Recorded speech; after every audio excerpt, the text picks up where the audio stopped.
അവള് വിളിച്ചിട്ടുണ്ടായിരുന്നു. നാളെ അവളും കൂടെ ഇങ്ങോട്ട് വരുമ്പോ നീ ഒരു കാര്യം ചെയ്യേ, കുറച്ച് മട്ടനും ചിക്കനും ഒക്കെ വാങ്ങിച്ചോ. ചിക്കൻ കുറച്ച് കൂടുതൽ വാങ്ങിച്ചോ, അവന് ഭയങ്കര ഇഷ്ടമാണ്. കുറച്ച് കറി വെച്ചിട്ടും കുറച്ച് വറുത്തും കൊടുക്കാം. നാളെ ഞങ്ങൾ അവളുടെ വീട്ടിൽ പോവാച്ചിട്ടായിരുന്നു. ആ അത് നന്നായി.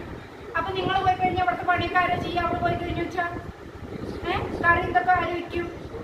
എനിക്ക് എന്നെ കൊണ്ട് പറ്റില്ല എല്ലാ കാര്യവും കൂടെ അവിടെ ചെയ്യാനായിട്ട്. കാര്യം കയ്യും മേടിച്ചിട്ട് എനിക്ക് നീറ്റ് നടക്കാൻ പറ്റില്ല. ഒരു മാസമായില്ലേ അവള് വീട്ടിൽ പോയിട്ട്?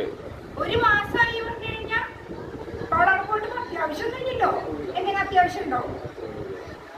ഇവിടെ ആദ്യം അവള് വരുന്നത് പറഞ്ഞാൽ